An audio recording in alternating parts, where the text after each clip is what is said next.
गृहोपयोगी साहित्याची खरेदी करताय तर आजच आपल्या टेकेट सुपर मार्टला भेट द्या। कडधान्य, डाळी, साबण, ब्रँडेड कपडे, शूज, सायकल, कॉस्मेटिक्स हे सर्व मिळण्याचं एकमेव ठिकाण म्हणजेच टेकेट सुपर मार्ट। 5,000चे भरपूर डिस्काउंट, कमीत कमी 4,999च्या खरेदीवर 5 किलोमीटर पर्यंत मोफत घरपोच सेवा। पत्ता पंचवटी चित्रमंदिर जवळ, 3 बत्ती रोड। संपर्क 92 97 97 50 00।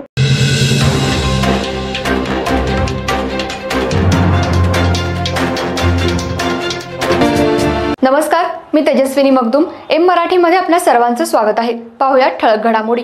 कोल्हापूर आणि सांगली जिल्ह्यातल्या यंत्रमाग सोसायटी चालकांनी कर्जाच्या परतफेडीपोटी 7 कोटी रुपये भरणा करण्याचा निर्णय सोमवारी जिजामाता मार्केट इथं झालेल्या बैठकीत घेतला।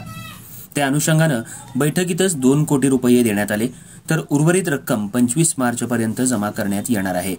कोल्हापूर आणि सांगली जिल्ह्यात असलेल्या यंत्रमाग सोसायटी धारकांना NACDच्या माध्यमातून कर्ज पुरवठा करण्यात आला होता। या कर्जाची वसुली वस्त्रोद्योग सोलापूर विभागामार्फत दरवर्षी केली जाते। त्यासाठी पश्चिम महाराष्ट्र यंत्रमाग सहकारी संस्था महासंघाच्या वतीनं सहकार्य केलं जातं।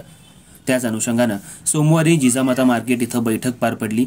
या बैठकीत वस्त्रोद्योग सोलापूर विभागाचे तांत्रिक अधिकारी अर्जुन गोरे आणि अंबादास पोकल यांच्यासह 200 पेक्षा अधिक सोसायटी धारक उपस्थित होते। बैठकीच्या अध्यक्षस्थानी पश्चिम महाराष्ट्र यंत्रमाग सहकारी संस्था महासंघाचे अध्यक्ष सुनील तोडकर होते। बैठकीत यंत्रमाग सोसायटीच्या कर्जापोटी सध्या यंत्रमाग सोसायटी धारकांनी 1 लाख, मध्यम सोसायटी धारकांनी 2 लाख आणि ऑटोलूम आणि प्रक्रिया संस्था चालकांनी 5 लाख रुपये भरण्याचा निर्णय घेतला। त्या अनुषंगानं 25 मार्चपर्यंत 7 कोटी भरण्याचं उद्दिष्ट ठेवलंय। जे सोसायटी धारक नियमित हप्ते भरणार नाहीत त्यांच्यावर प्रसंगी कठोर कारवाई करण्याचा इशारा यावेळी उपस्थित अधिकाऱ्यांनी दिला।